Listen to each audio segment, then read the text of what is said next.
Thank you for joining us tonight on this Shabbat Night Talk. Tonight is a very special night. First, we are going to play a video very shortly. A video in reference to the do's and don'ts of Pesach. There's a video that me and Rabbi Chief Binyamin did a couple of years back. It's a beautiful video. Isn't good. It covers everything Pesach, and then after the video is done, it's about a 40-minute long video. After the video is done, Rabbi Chief Binyamin will be on deck with us tonight to answer any questions that you might have on Pesach or anything that you might feel that you need answered about Pesach. Or you could ask any questions about the video, understanding that we have various different traditions that people carry when it comes to Pesach. Rabbi Chief Binyamin goes in depth into all the different things, the things that some of you might eat, the things that some of you might not eat. So hopefully you can enjoy it and you can see it and you'll be able to get something out of the video as we're doing it. So hope that you enjoy, and here we go with the video. To the D.C.B channel, my name is Chief Uziel Lewy, and we're here once again. We're bringing my brother. We're here with my brother, Rabbi Chief Binyamin, and he will be going over, because we have a lot of questions about Pesach, and people are still confused about certain things. So Rabbi Chief Binyamin is going to give you the do's and don'ts about Pesach or Passover, the Feast of Unleavened Bread. We often call it Passover, but Passover is on the 14th day of dusk.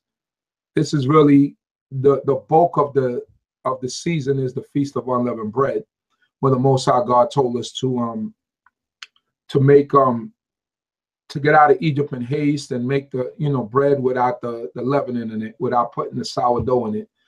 So tonight we're going to have a special stream, because there are many of you that are still new and don't understand. Those of you that have been doing it for years already understand and already know certain things, but this is mostly speaking to the new people, to the new to our new people who are part of the of congregations and might not have a great understanding. Chief Binyamin, Chief Rabbi, or Rabbi Chief Binyamin will be going over all the do's and don'ts and all the things that needs to be done for Pesach, especially our segment of the nation of Israel and what we do. We know people do things differently, but we're going to tackle it from a Torah perspective and see what is it that the Creator said for us to do and not to do. First and foremost, giving all glory to the supreme intelligence of the universe, Yehovah, giving glory unto His high and holy name, thanking the Most High God, Creator of heaven and earth, for food, clothing, and shelter. And we thank the Most High God for life, knowledge, wisdom, and understanding. We'd like to thank the Most High God for everyone that's always supported us online, that's always here with us, that always has us in mind. We hope that the Most High God will bless each and every one of you, that the Most High God will protect you, and that the Most High God will keep you safe in all of your endeavors. We ask that the Most High God, Creator of heaven and earth, continue to be with Yisrael scattered in the four corners of the earth, and that Jehovah will continue to be with those who are not as fortunate as us, to have a place to live, to have food to eat, to have a place to where we could glorify His high and holy name. So we thank everyone that's in the stream right now. About ready to, I want to do a Facebook Live, but the people on Facebook Live won't be able to see the actual slide, so probably not gonna do that, and I'm going to go straight and just share. Right now, I just ask everyone to share the links, amongst the people out there. Let the people know that we're on. and then that way we could get going. So without further ado, I just want to give a brief introduction about Rabbi Chief Binyamin. He's been a friend of mine since we were teenagers, actually. And the history of Chief Binyamin, as I remember it, is he's always been into music. He loves music. He's a DJ. But when he first came around, he was the type of person that was always quiet and didn't say much, but he was very studious. He joined every Hebrew class that there was. He joined anything that had to do with elevating himself or gaining some knowledge.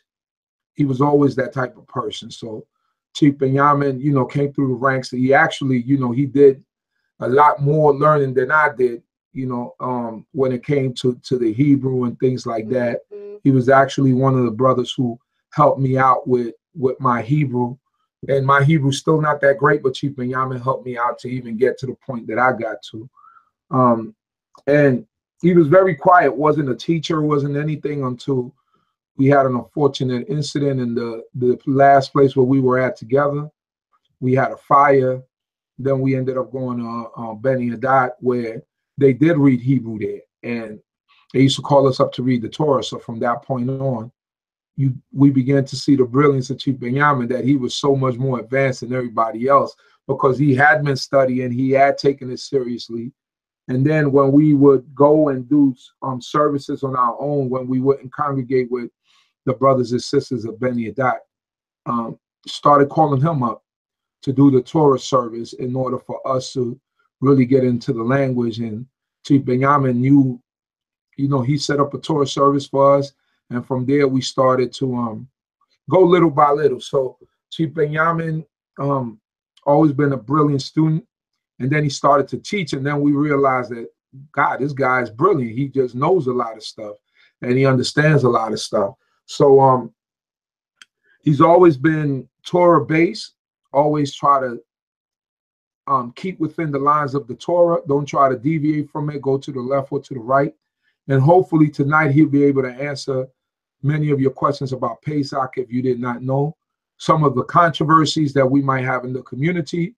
He's going to bring the perspective from all angles, but give us the Torah base in order for us to understand and know exactly what the Torah says, bringing it from the Hebrew perspective and what we have understood from as far as tradition and what we have understood as far as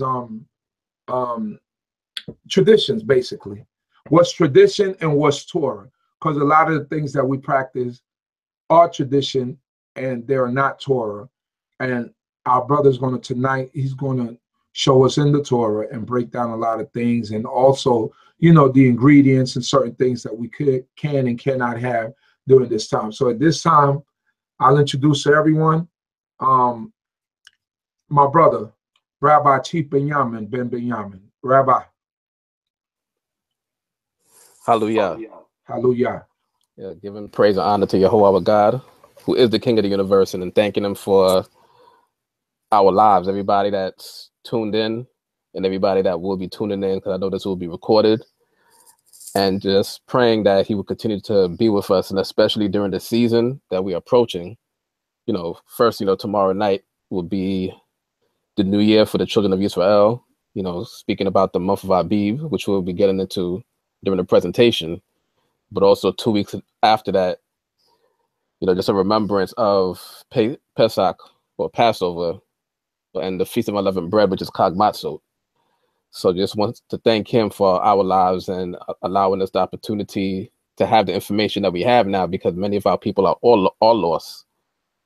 And just hoping that, especially at this time, that the information will be presented in truth, that he would give us knowledge, wisdom, and understanding, and that we will be able to answer the questions that are on the minds of people out there.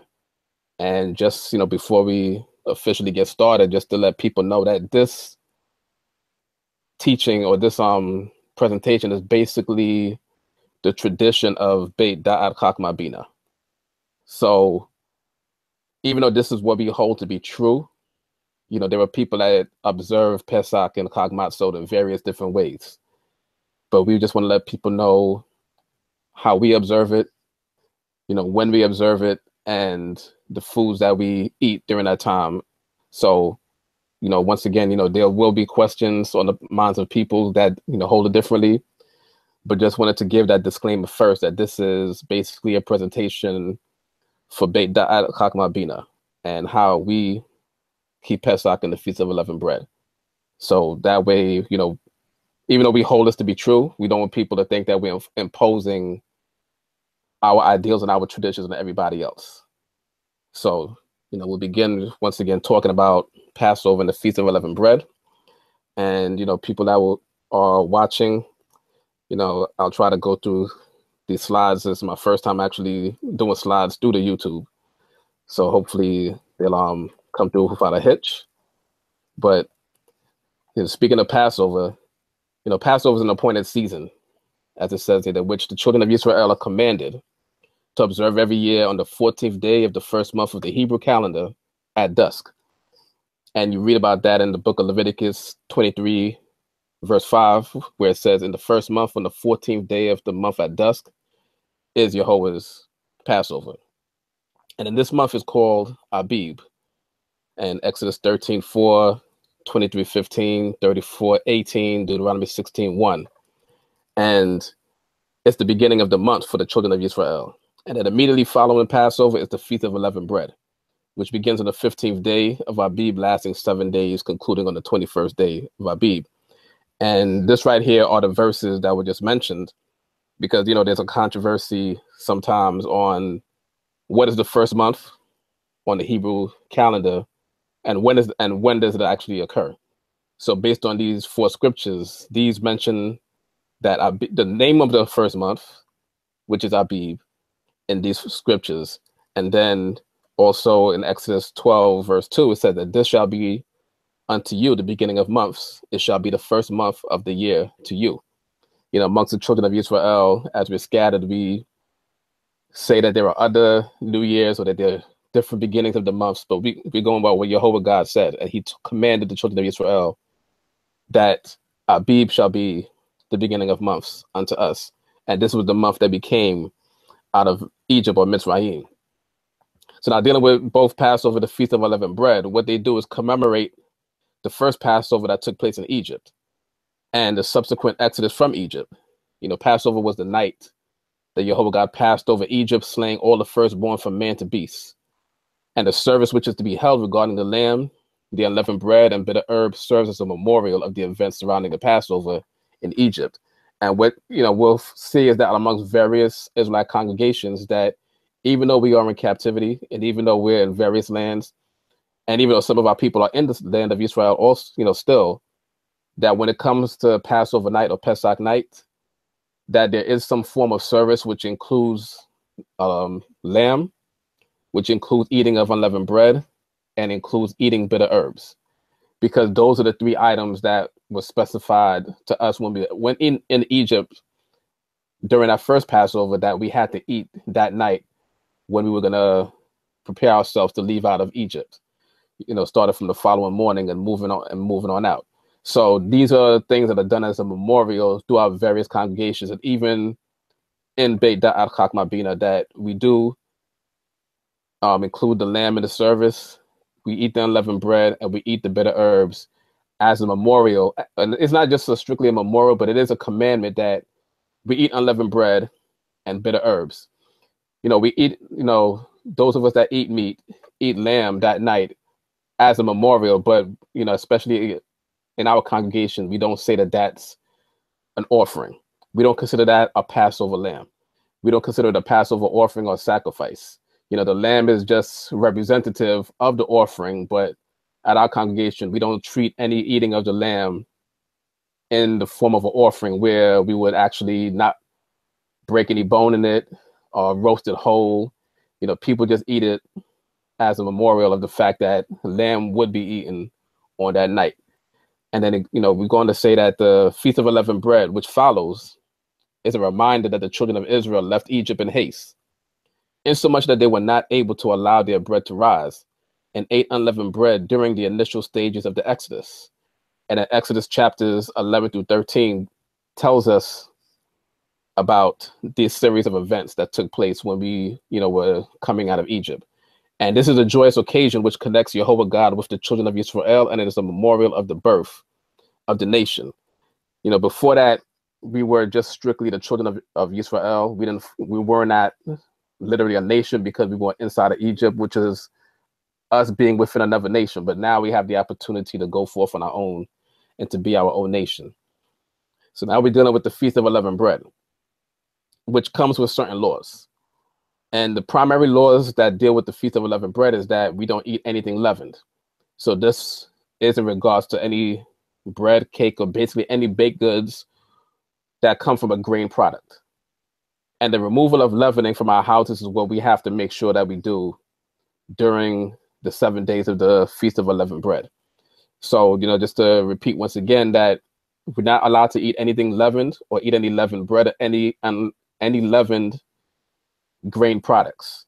And at CHOKMAH BINAH, that's what we focus on, that we do not eat any leavened grain products. So now the term leavening refers explicitly to bread.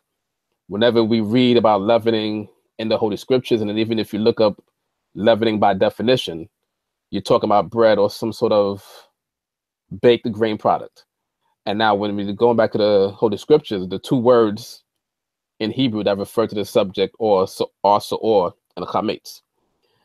So now, this just shows the verses that were in the previous slide, that it says in Exodus 12:15, that 7 days shall you eat unleavened bread. Howbeit the first day you shall put away leaven out of your houses, for whosoever eats leavened bread from the first day until the seventh day, that soul shall be cut off from Israel. And then in Exodus chapter 12, verses 19 through 20, it says, 7 days shall there be no leaven found in your houses, for whosoever eats that which is leavened, that soul shall be cut off from the congregation of Israel, whether he be a sojourner or one that is born in the land. You shall eat nothing leavened in all your habitations, so you eat unleavened bread. So once again, that was just done to reiterate the verses that tell us, or that introduces to us, the Feast of Unleavened Bread. So now we're just going to deal with the subject of Sa'or, which...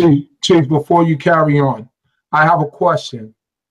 Where does the concept of not eating roasted corn on Pesach come from? Well, I'm going to probably touch that a little bit, but a general concept that people go to is in Leviticus 23, where after we read about Passover, we read about the Feast of Unleavened Bread, then we're told that we're supposed to put, quote unquote, the sickle to the grain. And then that's when we count the 50 days to Shavuot. And it mentions that until we do that offering of putting the sickle to the grain, not 50 days later, but that initial day where after the Shabbat we perform that offering, it said that we should not eat any grain, or we should eat not any parched corn. But that's just the translation is basically saying don't eat any parched grain. And that means just don't eat any grain that came up in that new year. So once the year turns and you have a new harvest of grain, that you're not supposed to eat of any of the new grain of that year until you give an offering unto Jehovah first. So the concept, one of the concepts of not eating corn comes from that.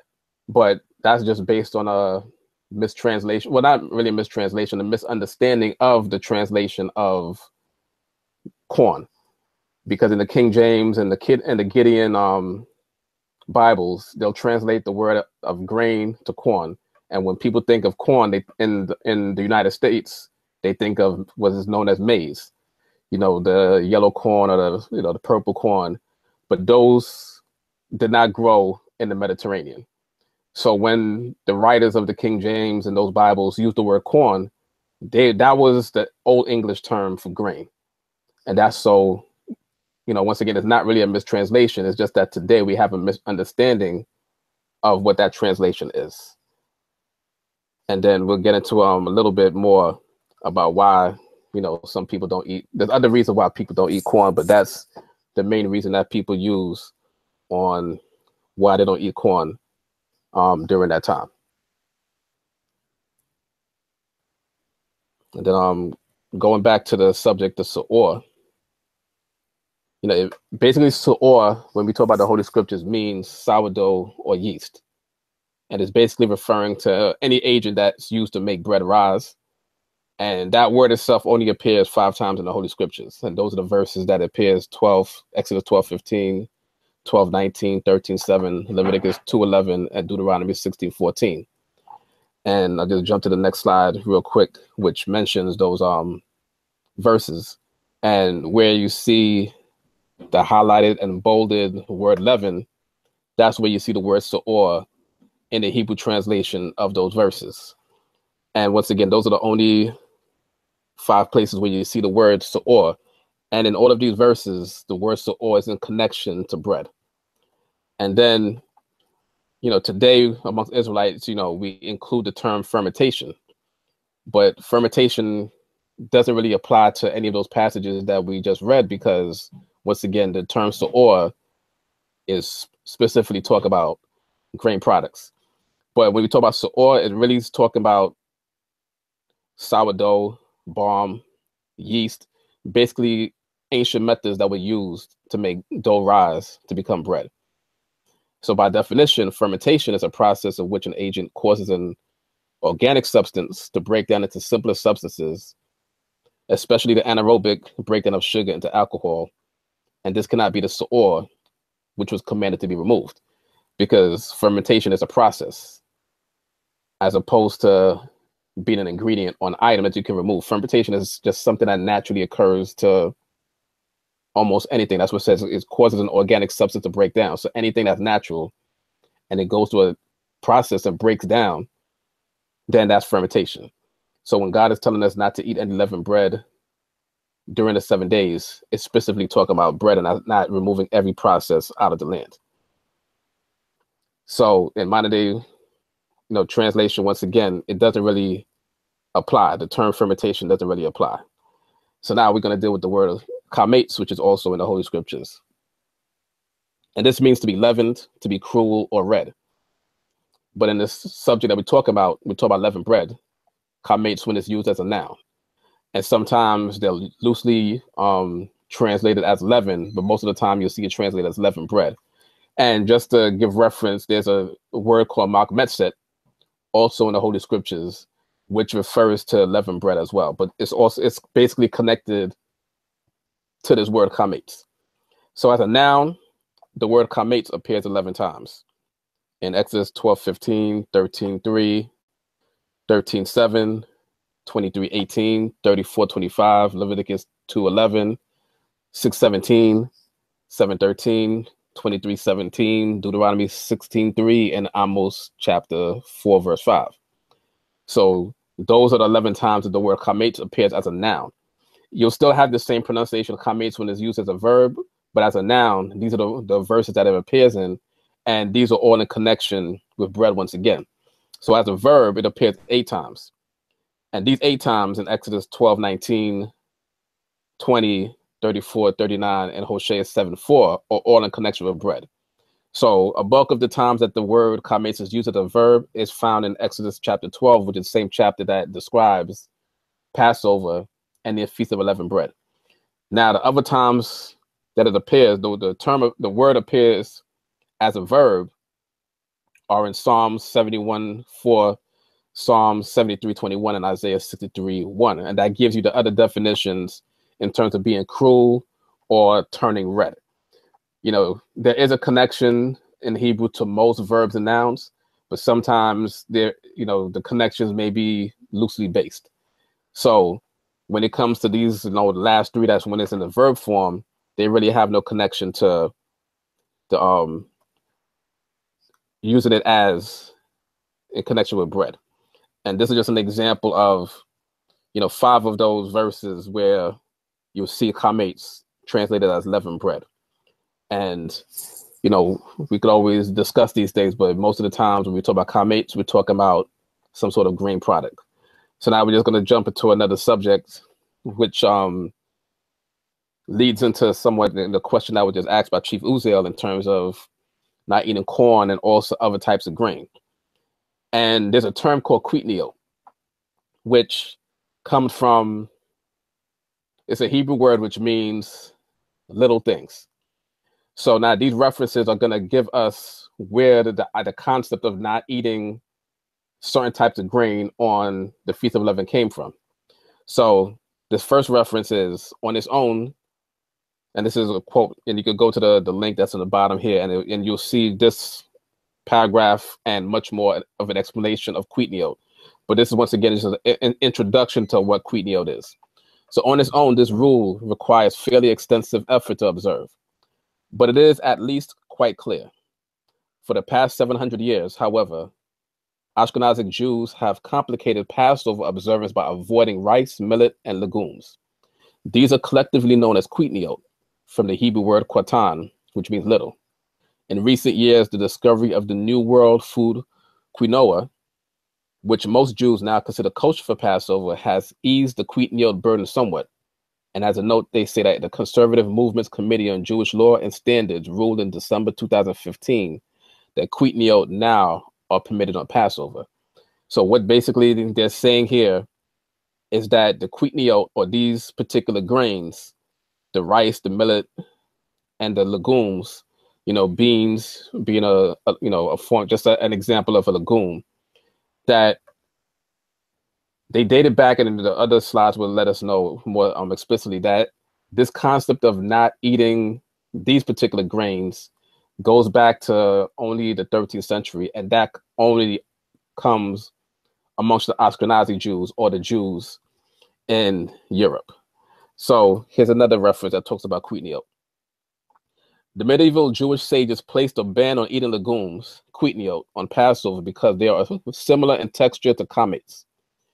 Even bread can be made out of their flour, so people might assume that if, for example, cornbread can be eaten on Passover, wheat or rye bread can be eaten too. This prohibition includes rice, beans, and corn. This injunction was unanimously accepted by Ashkenazic Jews. Many Sephardic Jews, however, continue to eat quitniot on Passover. If you're Sephardic, speak to your rabbi to determine your family and community tradition. And the prohibition is only with regards to consumption of quitniot. There is no obligation, however, to destroy or sell quitniot products before Passover. So amongst Jewish people, they make a difference between the concept of what chametz is and quitniot. And the last sentence is basically saying that when it comes to quitniot, the Ashkenazi Jews would not get rid of quitniot from their homes. They wouldn't eat it because that's their safety valve, so to speak, because it's something that looks small. It's something that looks similar to wheat and barley when you grind it up. It's something that reacts the same way to water, in a sense, to wheat and barley. But they're saying that they understand that it's not chametz, so they understand that it's not something that's prohibited by Torah. But that's just a rule that they made up in order to protect themselves. And once again, it wasn't all of the Jewish community that was prohibiting it. It was just primarily the Ashkenazi Jews, or the Jewish people in Europe, that placed that ban on it. And they, once again, wouldn't even get rid of the quitniot from their homes. It was just something that they would refrain from eating throughout the 7 days of CHOKMAH. And here's another reference which says, chametz is defined as one of the 5 grains, wheat, spelt, barley, oats, and rye, which has come in contact with water for more than 18 minutes.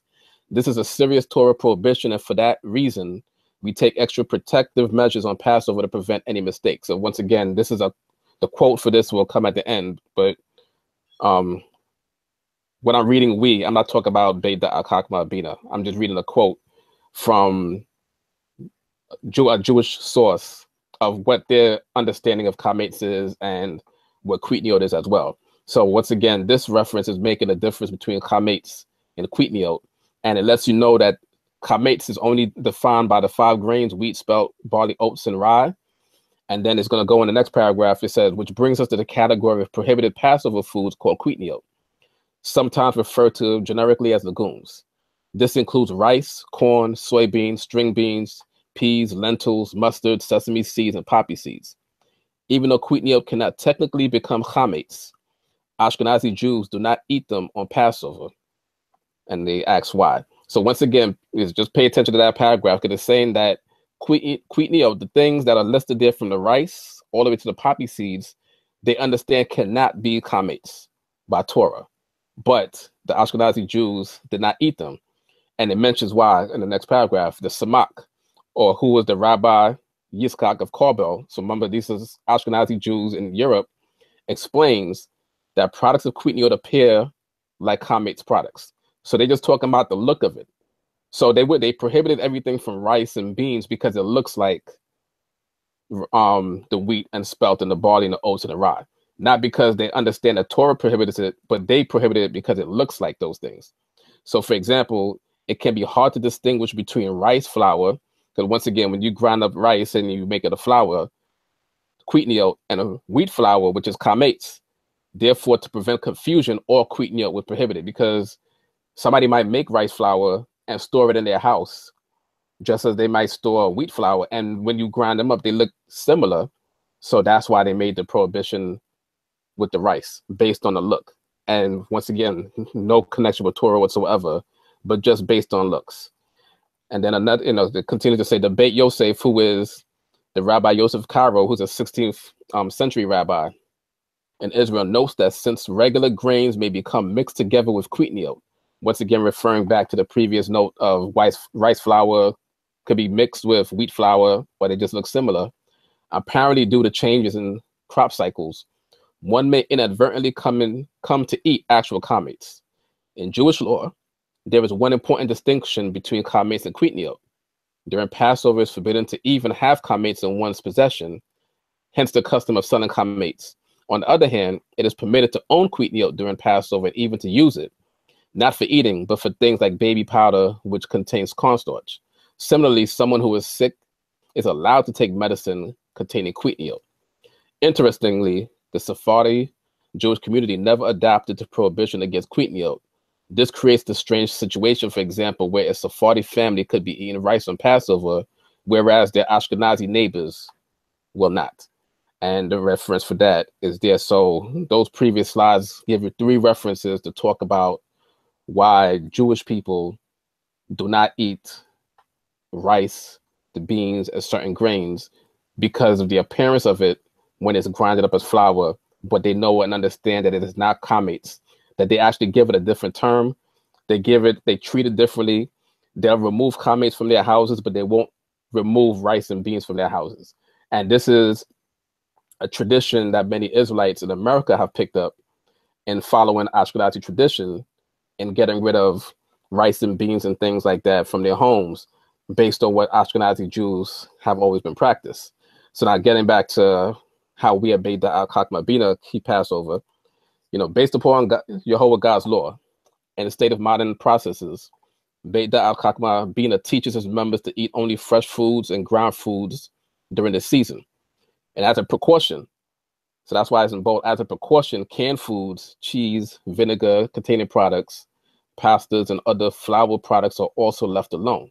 But once again, we're making a distinction to what chametz is, but as a precaution for us, because we don't control the processes of how canned foods are made or how cheeses are made and vinegar containing products and the pastas and everything. We don't control the process of how these are made, but these are made at facilities that have grain products and have yeast and the things that we should not have during those 7 days.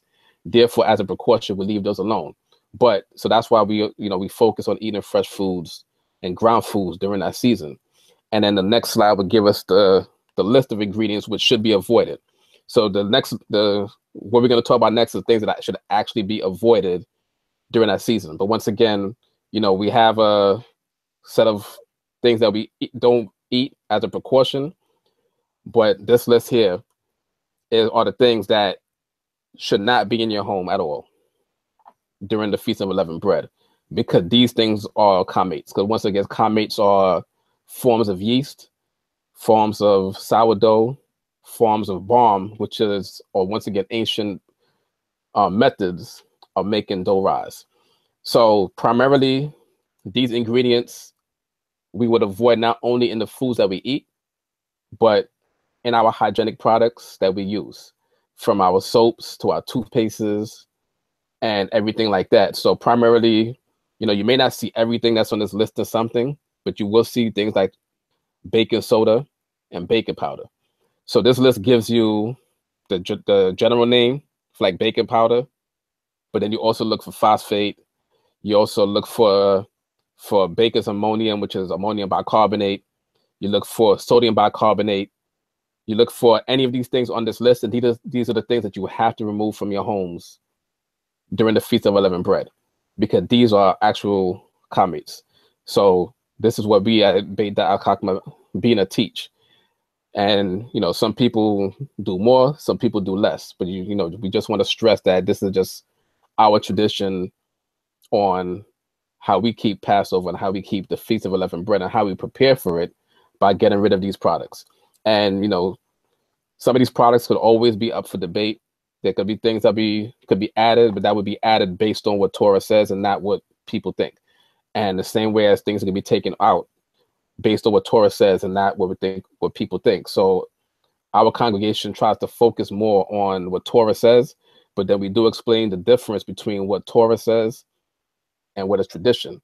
So, you know, we explained, you know, earlier with a tradition of getting rid of more than what's on this list dictates. But even amongst the Jewish people, they realized that that wasn't Torah, but that was just something that they instituted as a tradition. And in the conclusion, you know, as mentioned before, that this is a joyous season and not one which would be difficult to comply with. And the Feast of Unleavened Bread merely prohibits the eating of leavened bread.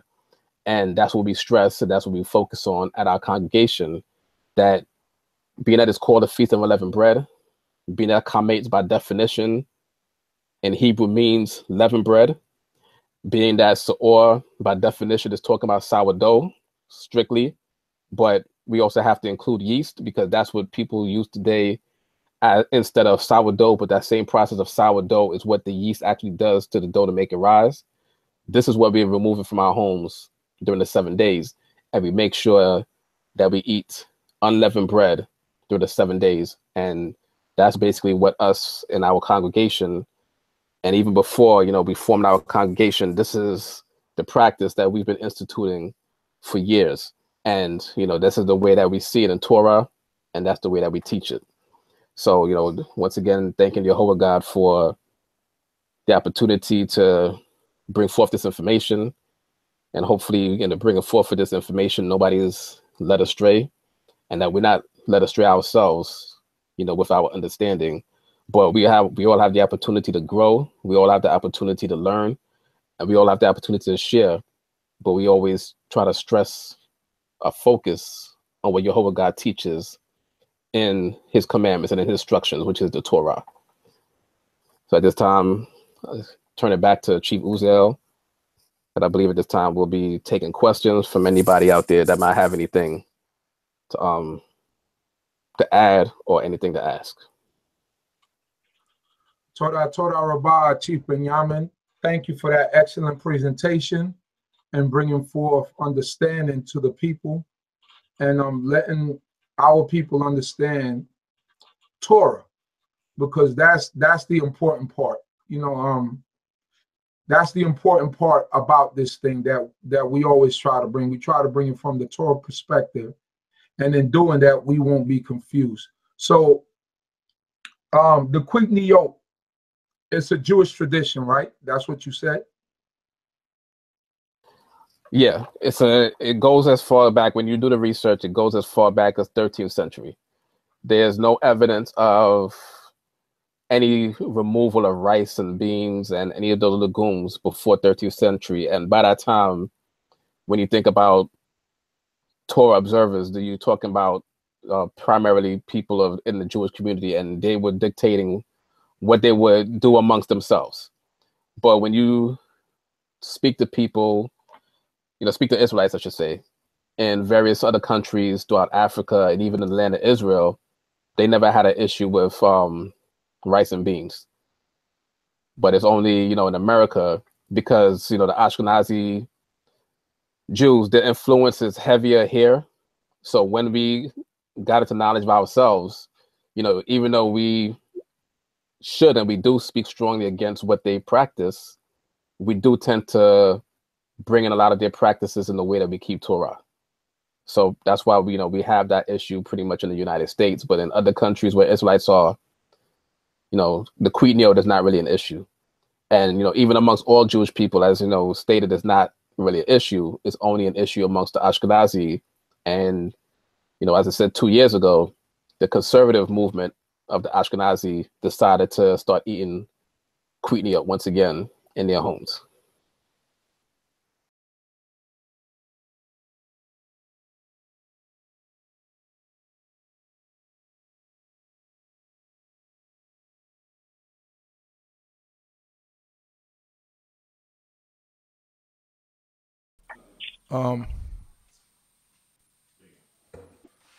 Shalom, shalom, family. Welcome, welcome, welcome, welcome. I have Chief Binyamin on the line. Chief, are you there? Yes, Shabbat Shalom to everyone out there. Welcome. Oh, hold on for a second there. Hold on for a second there, Chief. Chief, are you there?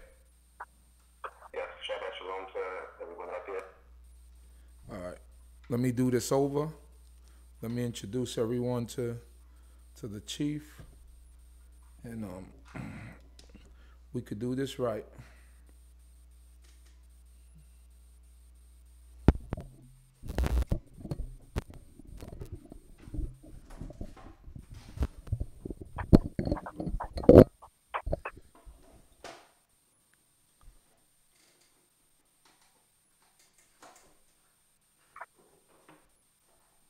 Shalom, Chief, you still there? Shalom, yes, I'm there. Hallelujah, all right. So we got Chief Binyamin on the line. He's joining us tonight. As everyone saw the PowerPoint presentation that he did. We did that actually a couple of years back. And it was basically for us to have an actual Passover / CHOKMAH presentation or established video that people could refer back to and be able to look and not be confused. And when it comes to this holy season and this holy time. So Chief, did you see some of the questions that were online? Yes. Do you want to start answering some of them, or how do you want to go about doing this? Well, I just want to start off giving praise to Jehovah God for the opportunity for all of us that are participating in this discussion tonight. Hallelujah. Most of the, except for the West Coast, most of the world is observing Shabbat right now. So I just want to once again give a thanks and praise to the Most High for allowing us to also approach the season that we're in and allowing us, the children of Yisrael, to acknowledge that this is the season that He brought us out of Mitzrayim, out of Egypt. And this is a joyous occasion that we're supposed to observe and remember year after year. So it's basically, momentous occasions. Something great happened in our history that, Jehovah God didn't do beforehand and hasn't done, on that magnitude since, until we know that we're going to be gathered, from the places that we are scattered. And we're going to see, great wonders and great signs once again, because He will show Himself, mighty in our midst once again. But thanking Him once again for allowing us to observe the season. And, although it's titled, the do's and don'ts, there's actually a lot of do's in terms of, keeping, Pesach, keeping CHOKMAH, so that, we're supposed to enjoy the season. And, we're not supposed to be outdone in this season either. So we know that there are people that are not of the children of Israel, that claim to be Israel, that, when the season comes, they go all out. And, we have to come together. And so, part of the presentation that Chief Uziel mentioned just now, part of the reason for the presentation is just to establish a background on how, we observe the season, concerning Torah and concerning the rules that we're given, that we have to have some sort of established way that we, observe the Pesach and observe CHOKMAH. So that's why the information was brought out the way it was. It's not to say that, we dominate, the opinions of anybody else, but basically, as we're also in the presentation, that this is how, our congregation, the CHOKMAH BINAH, observes this season. So, we're open to dialogue, so we can all learn, we're open to questions. We have questions just like everybody else has questions. We're seeking answers just like other people are seeking answers, but it's just a matter of having an established way that we observe the season, so that, when we present ourselves as Yisrael to the world, that we do it as one. And that's basically, the reason for the presentation and the reason why we have discussions like this. And, we have to always have dialogue on subjects like this in order to be one. There's only one Torah. That, we read that in the Torah, that there's only one Torah. So we have to get to the point where we're doing this as one. And, we're praising Jehovah God as one and allowing him the opportunity to be pleased with us and our doing. So we, come together as opposed to being separate. So, we're thanking, the Most High once again for this opportunity. And if anybody has any questions, and I'll need your help also, because, I'm not going to catch everything. So if, anybody has any questions, they can ask that. I don't know, if you're going to have like a call in also. They could call in. All right. Yeah. So, you could type your questions in. You can call in. One question from Cornice Wilburn is, do you only use wheat flour during this season, or can you use almond or coconut flour as well? So in terms of the flour, it should be from a grain. And let me start that answer by saying, and this is my opinion, that it should be from a grain. It should be from, wheat, spelt, barley. That's what the bread should be made from, just as a memorial of what we were eating, at that time. There's also questions in regards to lamb. We'll touch that just now. But in terms of the flour that we use for the bread, it's preferred that it should be from grain. I know there are people that have allergies, so you're looking for like a gluten-free way of observing CHOKMAH, so, eating, or a gluten-free way of eating unleavened bread. But, the preferred way would be for wheat in order to make the bread. Because that's what we, when we read Torah, not just the Torah, when we know about the culture of the Yisrael and the culture, even everybody, of the nation at that time, the Egyptians and everybody in that region, that when it comes to bread making, they focused on the grain products. Today, people make, flour from, like I just mentioned, almond. People make milk from almond and things like that. But that's not actually flour. Even though it's called, almond flour, just like you have rice flour. But rice flour, rice is a grain, so we can also touch that subject also. But when it comes to like terms of milk, that term of milk usually comes from an animal. So and I'm just giving a comparison. So when it comes to the flours, it's preferred that it comes from the grain that we make our bread from. Okay, Toda. Next question. Moshe Yisrael, when is it a good time to make unleavened bread, before Pesach or after Pesach? Unleavened bread can be made at any time. When we read in our history, in the scripture, people ate unleavened bread throughout the year. It's just that for this season coming up, there's a reason why we're commanded to eat unleavened bread. But, people ate unleavened bread throughout the year. So, of course, this year, we're observing Pesach, the night that, Shabbat also comes in. So for this year, the unleavened bread that would be made for us to eat that night, and also for the daytime, would have to be made the day prior. And then the day after, Shabbat. So this year, we're not going to be able to make bread on Shabbat or on the Pesach because it falls on Shabbat. But, unleavened bread can be made at any time. All right. Passover Yisrael, are we commanded to eat lamb or goat, as well as to eat unleavened bread and bitter herb? I guess she meant sheep or the goat, right? Right. So when we read in Exodus and in Deuteronomy, when they talk about the Passover or talking about the Pesach, as it's pronounced in Hebrew, that's talking about the sacrifice. So if we were living in the land and, in the place where Jehovah God allowed his name to be called, then we would have to eat the sacrifice because we're commanded to eat that sacrifice. Outside of the land of Yisrael, we're commanded to not to eat sacrifices or any sacrifices at all. So that would include the Passover sacrifice, which is made of the sheep or the goat. So outside of the land, we're not able to eat, or we don't have to eat the lamb or the goat for Passover.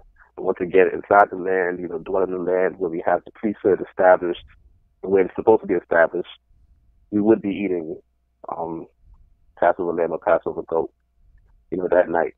So once again, outside of the land, where people that are vegetarians, such as myself, we don't have to eat lamb outside of the land or in captivity, so to speak. And that's just to compare it to, we read about the second Passover in the book of Numbers, that it mentions, along with people that are unclean by the dead, that it mentions that people that are on a journey that were not able to eat the sacrifice because they were not in the land. And that's during a time period where we had the priesthood established and we're in, the nation is in our land, that those that are not in the land at that time, they had to eat the Passover sacrifice in the second month. So that just shows that the provisions made that when we're not in the land, we're not supposed to be eating sacrifices. We have to wait till we get inside the land. And once again, the second Passover that we read about in the book of Numbers helps us to understand that we can only eat the sacrifice in the land. So those that are on the journey would have to make sure that if they miss the Passover in the first month, that they get back to the land in the second month to keep the second Passover. I just want to add this to people. Sometimes we call the whole season Passover. Passover is really just a period of time, right? The Passover is just a period of time, and there's an offering made that cannot remain until the morning, right?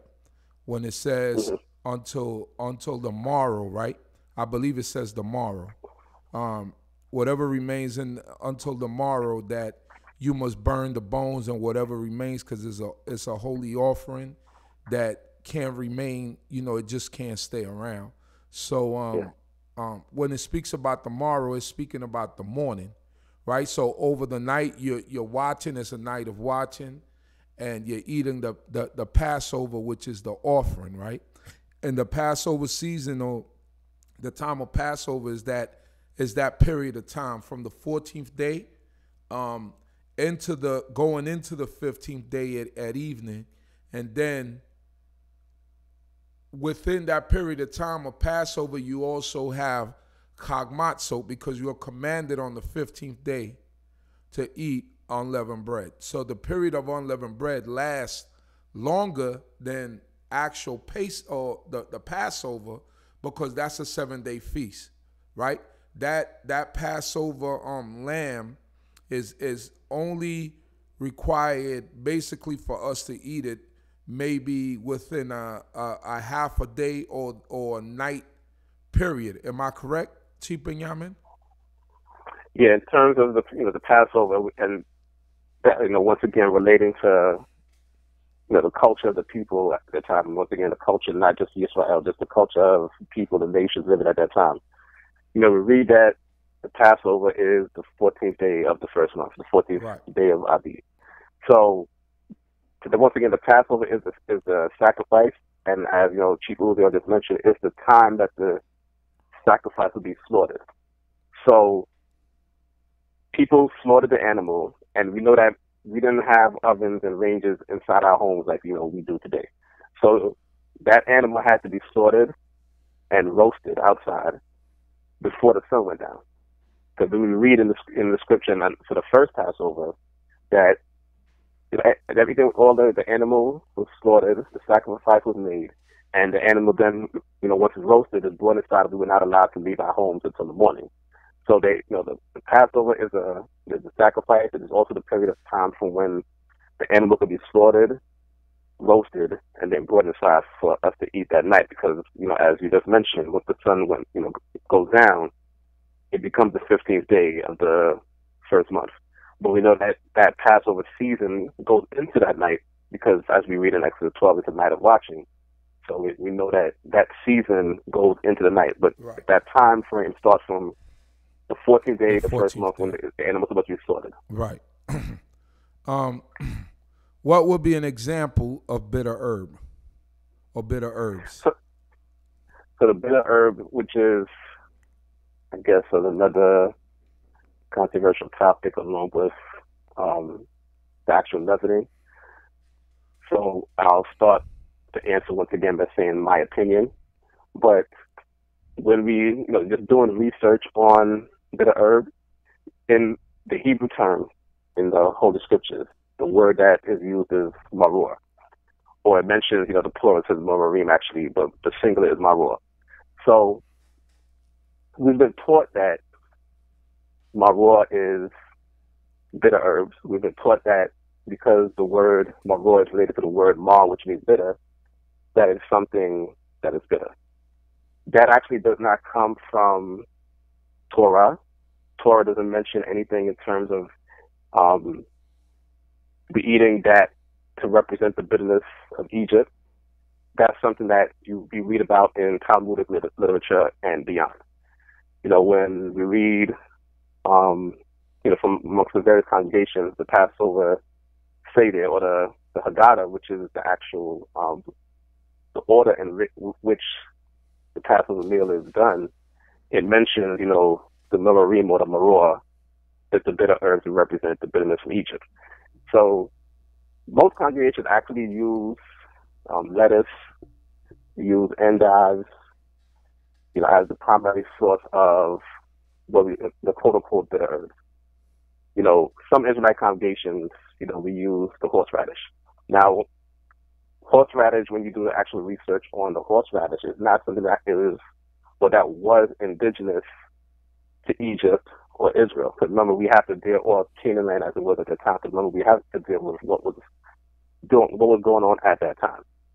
When you, not that it can't grow in those areas, but when you read about horseradish, you read about Eastern Europe, you read about far down in Greece, when it comes to the Mediterranean region. So also the institution of horseradish was actually done by a European rabbi in conjunction with what was already being done beforehand. So once again, beforehand, Yisrael and beyond was known to eat lettuce, endives. Some regions, some places in that region, dandelion was also, considered the maror, or the quote-unquote bitter herb. So those are the things I would say we should be eating, but also bearing in mind that, the Passover night is an actual meal, and also be called the Feast of Unleavened Bread, that our plate should have a lot of things on it. So it's not just, just a piece of lamb, piece of horseradish, and a piece of unleavened bread. We're actually eating a meal. So what I would say the bitter herbs is, and people can check it based on the research, and I'm not saying that this is just a complete answer, but most of the research points to lettuce, endives, like I said, even dandelion, as far as in that range of items. Okay. So yeah, I'm listening. Yeah, so that was it. So I was just saying that's basically what I would say that the bitter herbs are. And also, I just want to make a quick announcement. Although we're going through all of this, we also have people within Beit Da'at CHOKMAH BINAH that also follow certain traditions. So they'll follow a tradition of not eating rice and certain things, and we respect that because we coming from different schools of understanding and raised in different traditions.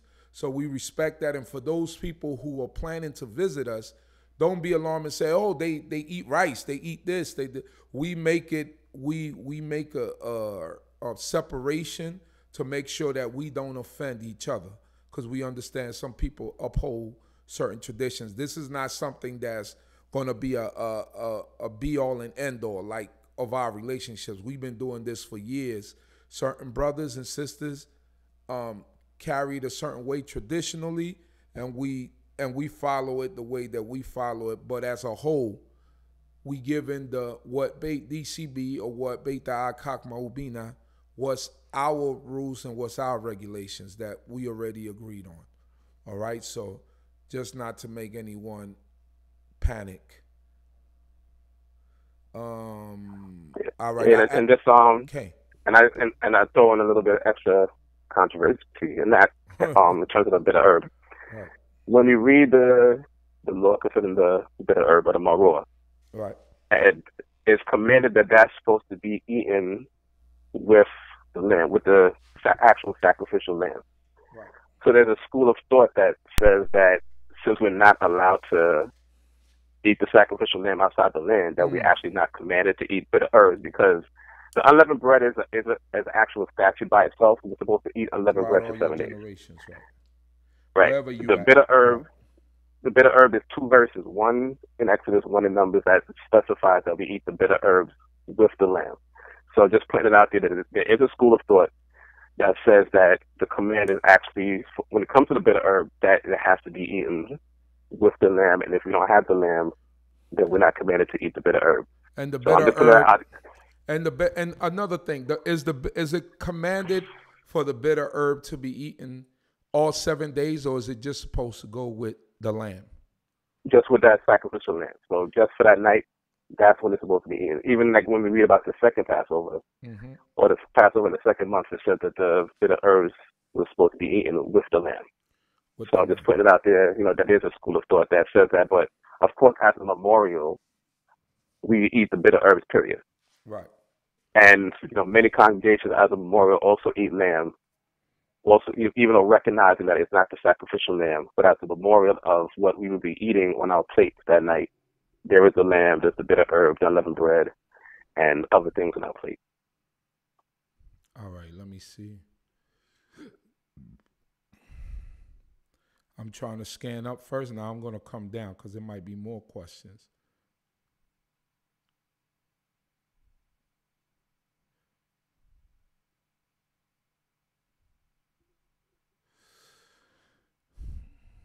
And in terms of removing the leavening, because right.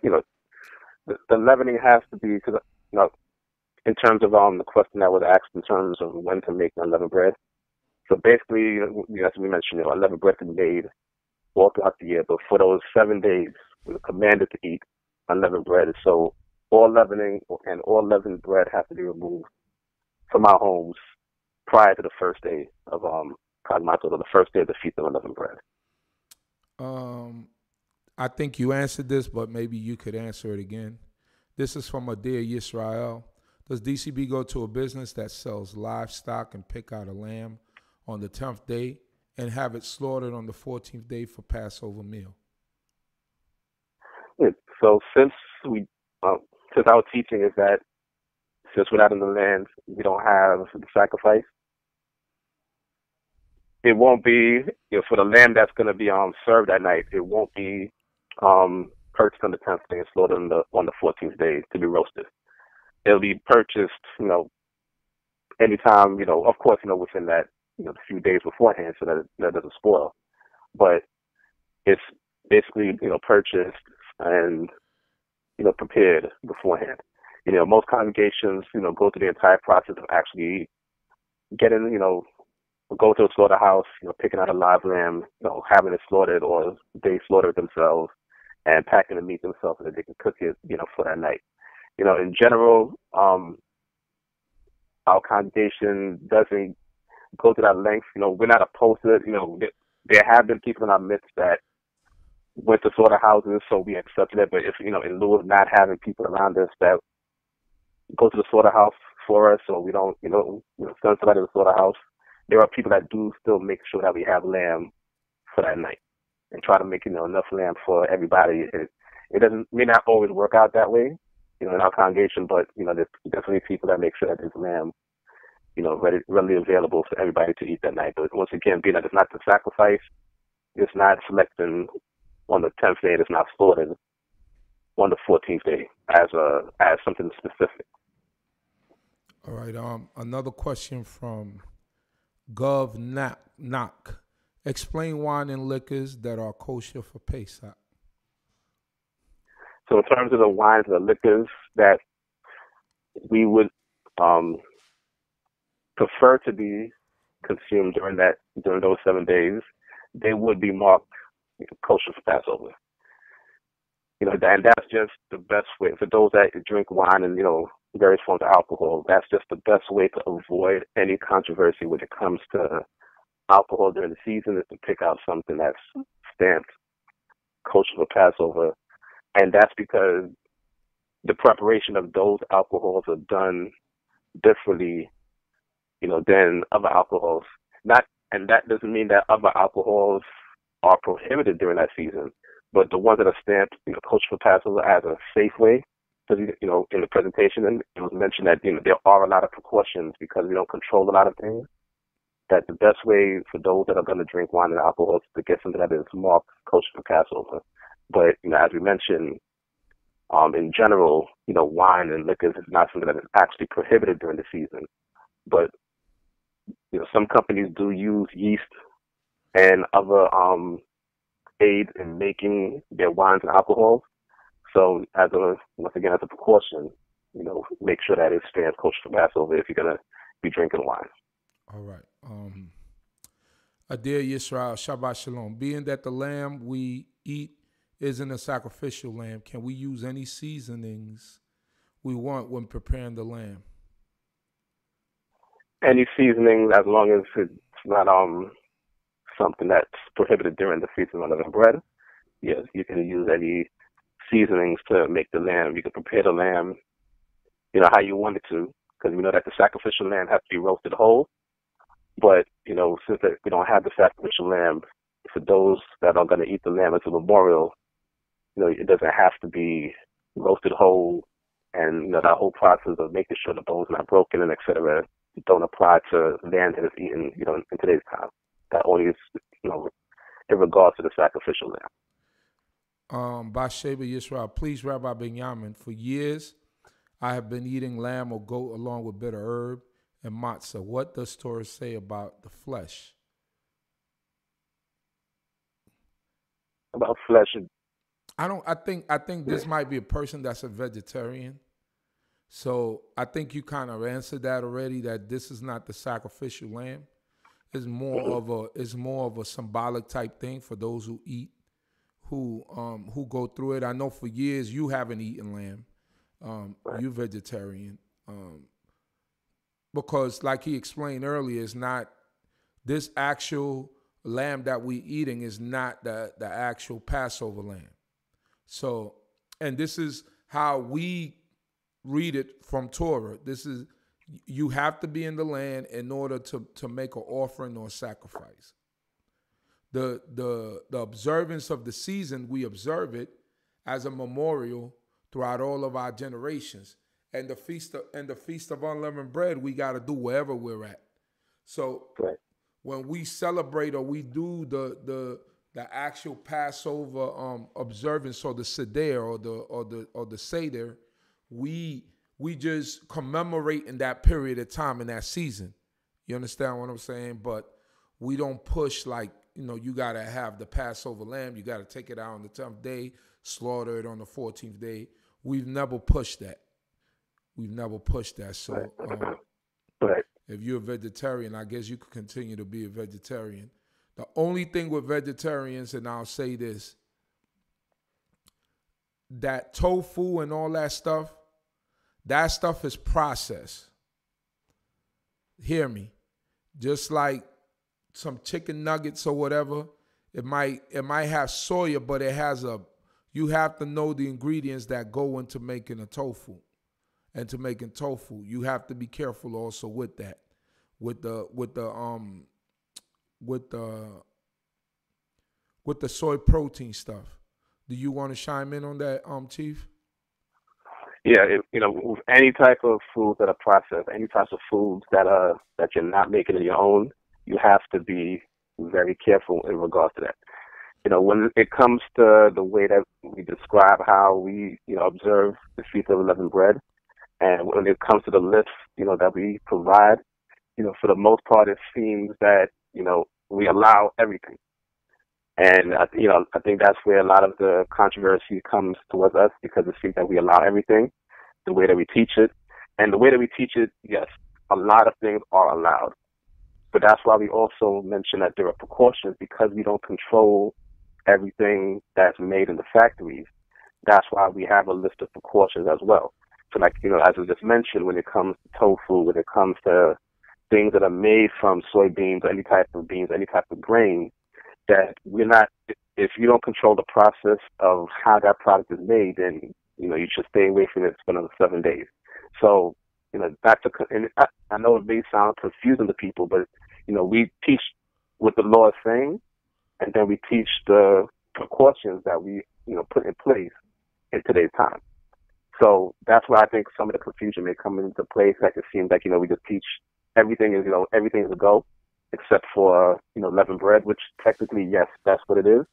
But, because we don't control a lot of the things that are made, we take a lot of precautions, and we're very careful on what we eat, and we're also careful on how we teach it. So, on one hand, once again, we may teach that, a lot of things are okay, but we're very careful on how we teach it to let people know that you have to be careful of what you're buying still, because you don't know what in that process. Just going back to the wines and the liquors, wine and liquor would be okay. The wine and liquor is okay for the 7 days, but, because we don't know what process, unless an individual or group of people actually do research on each company and each brand to know what is done to make those alcohols, it's just safer to just focus on the alcohols that are kosher to Passover to, as your safest bet, during the season. That also goes with everything as a process.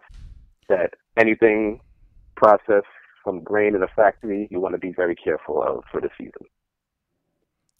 So here we go. We got, sorry, Sister Bathsheba, she's not a vegetarian. She said, I came out of a camp that we ate LA. I don't know what that means. But I guess she's saying that, no, she was just asking that just to find out. Kashum Levy, all foods must be consumed. Hold on. So what about leftovers? If you cook a meal, how long can you eat it?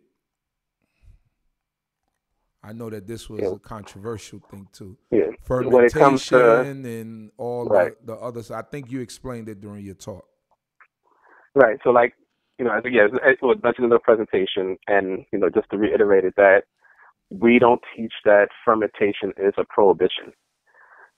We teach that leavened bread is a prohibition, but we don't teach that fermentation is a prohibition, because the words that are used in the Torah, even in English or any other language that you read in, not just focusing on the Hebrew, but it does not prohibit eating fermented food. It prohibits eating leavened bread, and that's, focusing on bread made with sourdough, bread made with yeast. Also, cakes and breads made with baking powder as well. That's what we focus on. That is strictly the prohibition.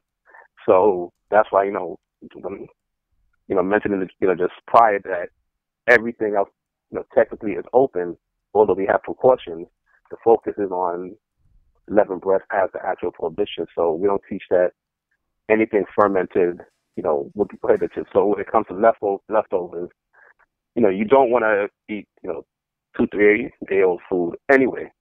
But we don't teach that if you cook the meal on one day, that you can't eat it the following day, because that's, for the most part, our congregation, we're not going to cook food on Shabbat. So any food that we're going to eat on Shabbat is going to be cooked the day prior anyway, and left over to the following day. So there is going to be some sort of fermentation process that will be in our food that we're going to eat on Shabbat, because it was made prior. So, we don't cook any meals on Shabbat. So, that's So we don't teach that fermentation is prohibited. Just leavened bread is the prohibition. We and you know what's funny that you said that when you read the Tanakh in Spanish, and I'm able to read it in Spanish because that was actually my first language. Well, that'll be a controversy. Maybe it was English, maybe it was Spanish. I came from an English speaking home. But the first language that I understood fully and read and understood fully for the first 10 years of my life was Spanish.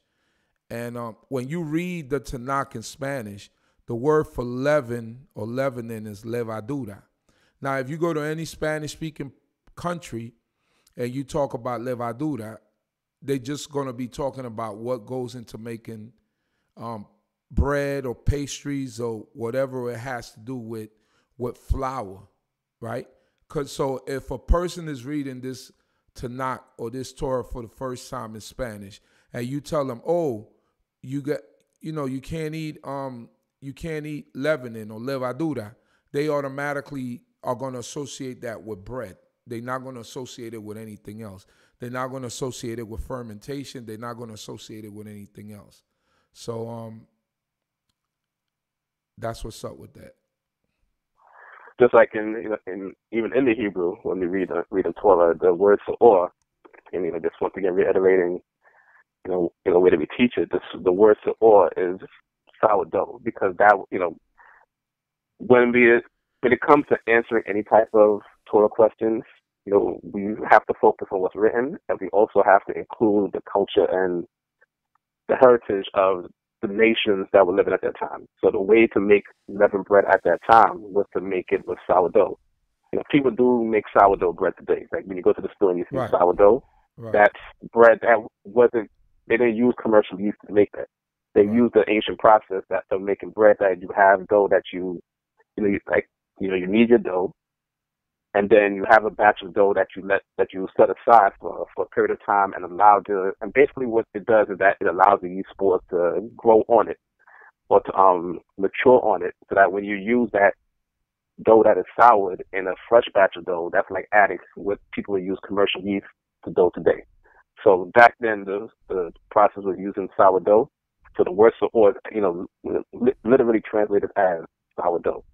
And that's why, we teach that the prohibition is against leavened bread and nothing else, because we're supposed to make sure that we don't have any dough that actually sours in order to make any bread. So Moradina says, all wines and alcohol are fermented. That's what the word "chokhmah" means.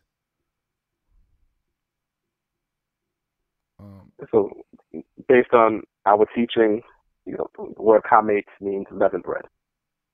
And that does something, it specifically means leavened bread as opposed to fermentation. So that, that's once again, and, in the presentation, and I believe, she was there at some point, we have to, I just don't want to put it on him, but we have to make the document available for everybody. There's some editing that has to be done in the document. Yeah, I tried to do it, and then it didn't recognize the Hebrew. It put little squares on it. And so it was all out of whack. You kind of have to find I know you can't find the original document. Yeah, I don't have the original document. Yeah, I just have to recreate it. But I mean, just for the purpose of the audience. Yeah, there's some edits that have to be done on the document. Right. Nothing that changes how we do things. There's just some editing that has to be done with the document, because this is something that we've been teaching for years. Right. Even before we were established as our, the congregation that we are now, based out of BINAH, this is something that's been part of our teachers for years. So, as it was mentioned that chokhmah is leavened bread. We're using the word chokhmah as a noun, and it's not used for fermentation. Any verse that you look up, the word chokhmah is always talking about bread, and not talking about any other item. So that's why we focus on leavened bread as opposed to just a general term of fermentation, because fermentation could be applied to anything. Right. But when we use the word chokhmah in all of the verses in its context, as mentioned, 11 times is mentioned, it's always talking about bread specifically and nothing else. All right. So and we also have to remember the offering during this time was of wine. You know, so we did have fermented drinks. We did have, you know, that's a fermented drink. When you're talking about hard liquor, strong drink, all that stuff is fermentation. You know, a lot of the liquors and the wines were made out of fruit peels and things of this nature, and that's going through a fermenting process. So, like Chief Binyamin said, it wasn't talking about fermentation. It was talking about the leavened bread, you know, and that's the way that we were raised up understanding the Torah and looking at the Torah, or that's the way we looked at Torah. Somebody asked, is vinegar a product that contributes to a fermentation process, or is it considered leaven? All condiments have vinegar. Right. So vinegar is on our precaution list. You know, vinegar is not a prohibition for this season. It's just on our precaution list. But, you know, interestingly enough, if you go to most congregations, Israelite congregations, and then beyond that, you know, we're talking about the Judaic congregations, that they actually use vinegar during this time. They actually use vinegar as part of their Passover Seder. So, you know, once again, as Chief Elizabeth mentioned that, you know, CHOKMAH being related to leavened bread, so it's not talking about fermented, you know, fruits. It's not talking about fermented anything else. Fermented grain. If you're going to use the term fermented for the season, then it's only going to be a prohibition against fermented grain. So just to tie it in, because, you know, when we talk about the alcohols, like the wines and everything else, we do teach that there is a actual prohibition for this season, no matter where we are, because beer is fermented grain, which you put it under the category of how, you know, you have fermented bread or leavened bread. So we teach strictly, no matter under no conditions, that there is not going to be a kosher Passover beer, because beer, once again, is fermented grain. So that would automatically rule it out for this season. Hallelujah. All right, we got Moradina on the line. Shalom, Moradina. Shalom, Miss Papi. You know, that word, I understand what the rabbi's saying, but the word absolutely, chametz means fermented. The word chametz means vinegar. Now, this is funny because as a young child, we went to learn how to make matzot.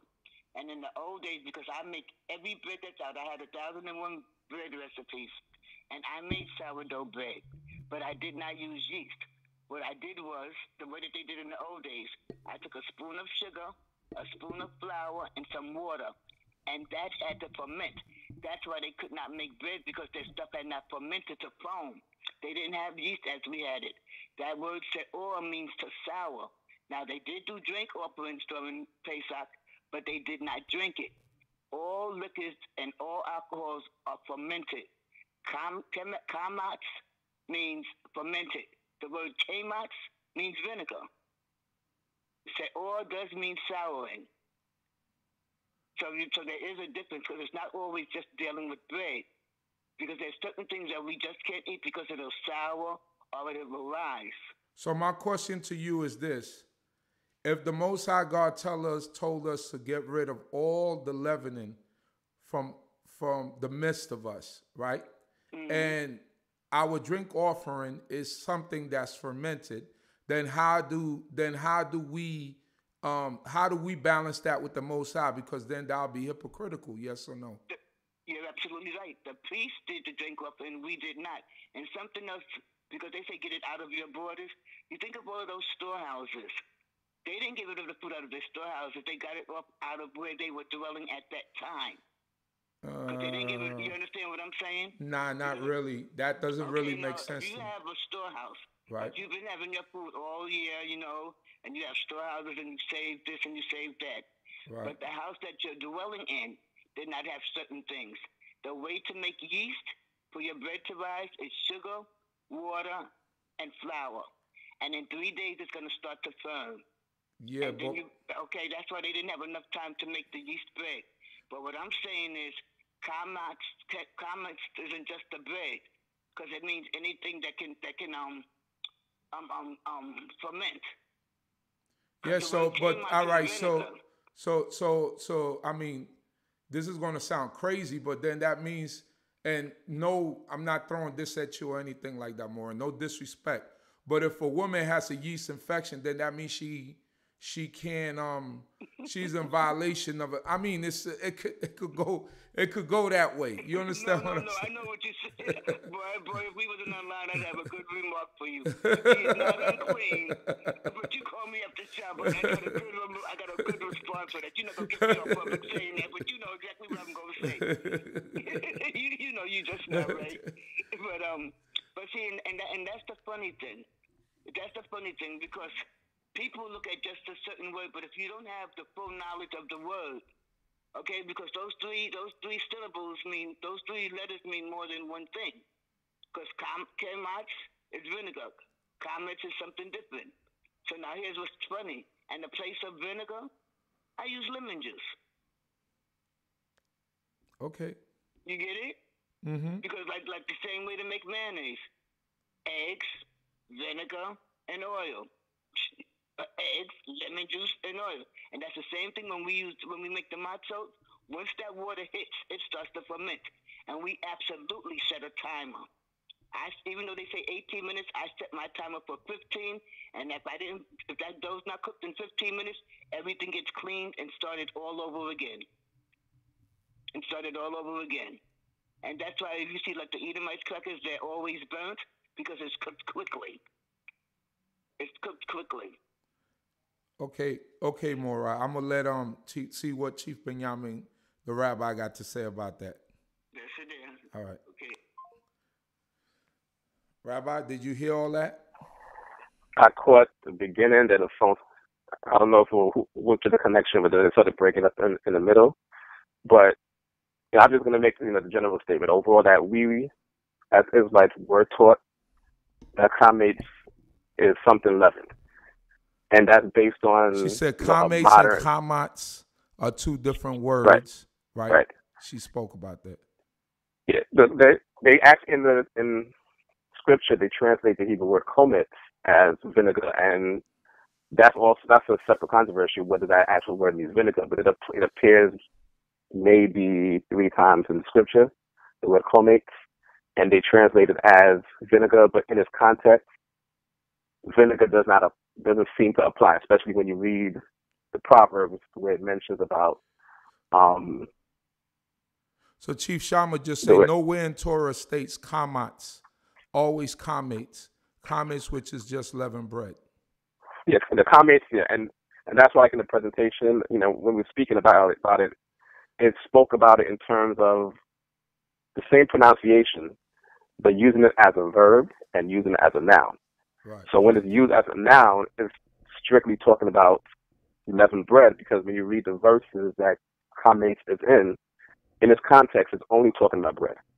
Mm-hmm. When you read the word CHOKMAH in its action form or as a verb, then it's not going to, as an action, it's not going to be talking about bread. It's talking about other things. It's talking about something fast. It's talking about something quick. So rambunctious, something that like a commotion or something like that, right? Or to become red. Right. That's the translation that in this context.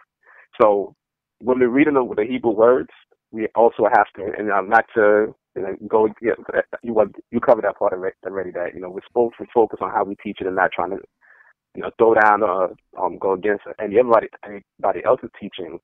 But in its context, when you read the word CHOKMAH as a noun, it's specifically talking about bread and nothing else. So that's why we teach it, just the plain way as it is, like that. And I think you alluded to it when you was talking, like I said, part of the middle got cut off. Right. But when it comes to the process of making wine, making vinegar, those are not one-day processes. Mm-hmm. So you wouldn't, if you got rid of wine and vinegar and all that stuff before Pesach, and before the season of leavened bread, before CHOKMAH, so you wouldn't have wine, when the feast is finished. You wouldn't have wine for Shavuot because you'd still need time to crush the grapes and allow those grapes the ferment or whatever fruit is being used to make the wine or whatever is being used to make the vinegar. But what Moradina said is that they had storehouses which they stored outside of the proximity of where they live and where they stored all that stuff. That was her answer for that. All of those things are made outside of the house anyway. So if it says that we're supposed to remove those things from our borders, then that would be the entire country and not just, our dwellings. Because, one chapter it mentions specific dwellings, and then the next chapter it mentions borders. But being that, and like I said, we're teaching it plain in terms of the bread, it would be something that is very easy to remove from our borders. So we're teaching that it's leavened bread. Leavened bread is very easy to remove from our borders because all we have to do is just not make it. The other things take time to make. So there will be those things are made outside of our homes anyway. So there wouldn't be a reason to have a special store place for it because it's already made outside of the house. So if we were to include that once again in the prohibition for the Feast of Unleavened Bread, then we would never have any wine or vinegar that is over a year old. Right.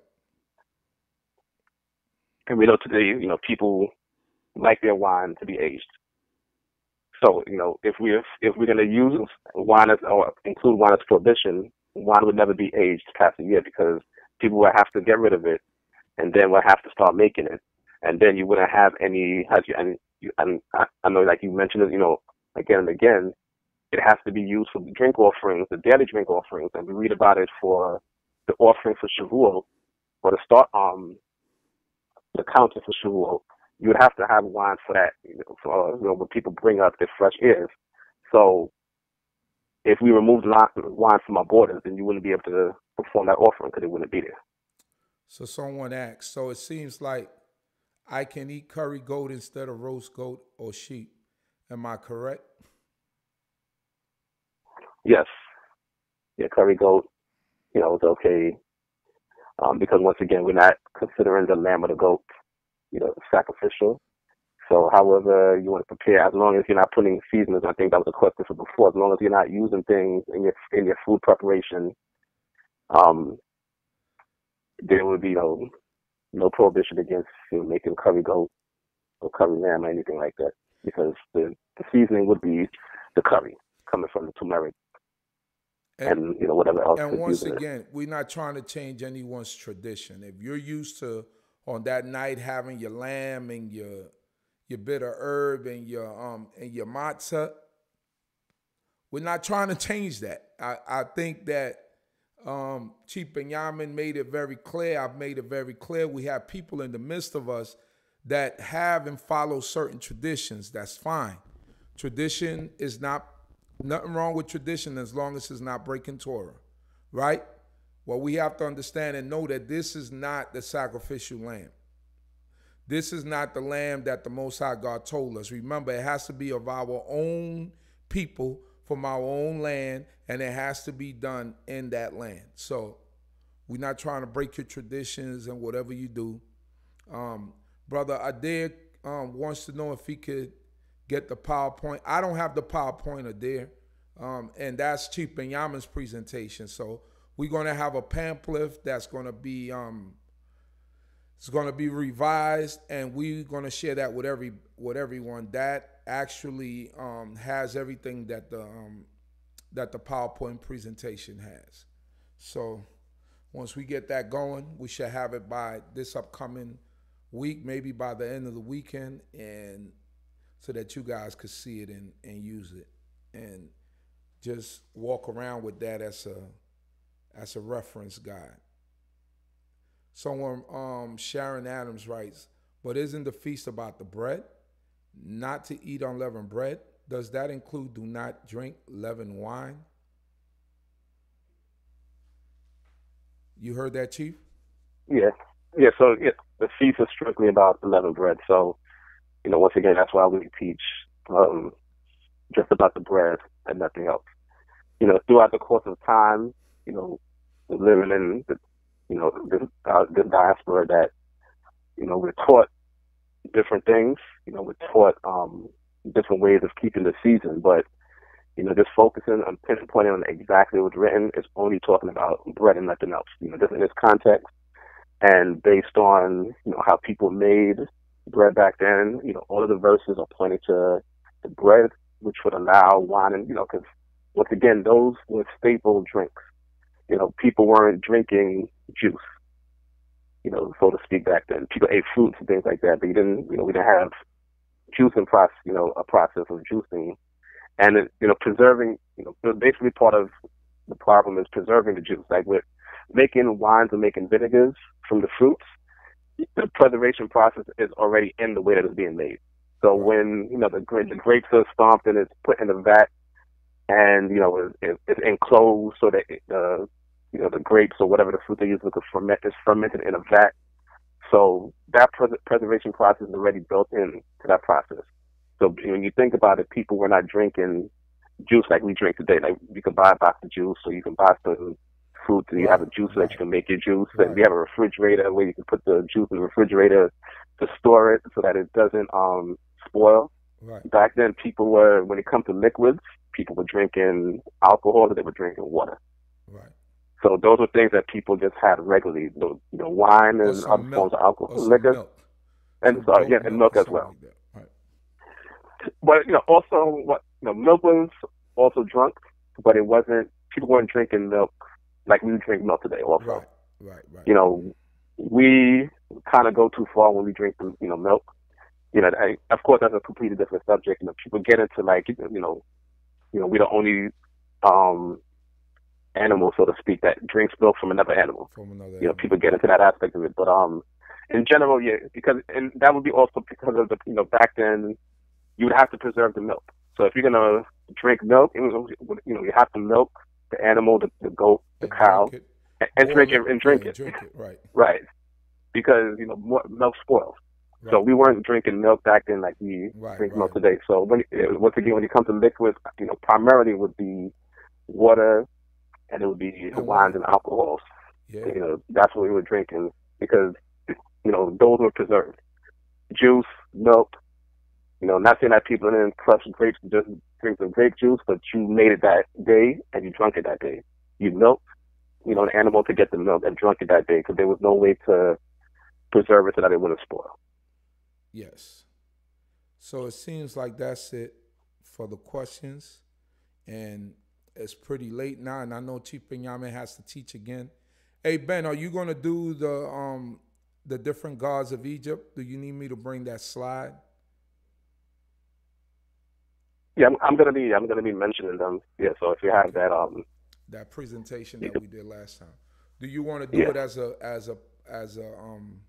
slide on the projector, or just you don't want to do that? Now you can just put up the pictures on the computer. On the computer. Time will be limited in order to make sure we complete the chapters. All right. So, okay, since no one else has any more questions, I hope that we were able to answer all your questions. Good. Someone said I'm just now coming into the room, so I'm sure I've missed a lot. Yeah, you missed like the whole thing. You got to go from the beginning, Yah Tovli. So, thanking Rabbi Chief Binyamin for joining us tonight. I know that every year this is a topic of controversy. The CHOKMAH discussion, is every year. We have this every year, but we do not discourage anybody from doing what they've been used to doing. We just strive to teach what's in the Torah and try to bring people understanding of what's in the Torah so that people will understand and know exactly what is it that we must do during this season. Okay, so with that being said, thank you everyone. There will be no music tonight because I'm going to bed and Chief Binyamin is going to bed. So thank you, Chief, Rabbi, and thank everybody for joining us tonight once again. D.C.B channel, join us in the AM, 11 a.m. Eastern Time, as we will proceed with our Torah service and the teaching of the Torah. And we hope and pray that you all will be with us and that Yah will bless all of your sleeps. Shalom, shalom. May the Most High God be with you all. Hallelujah.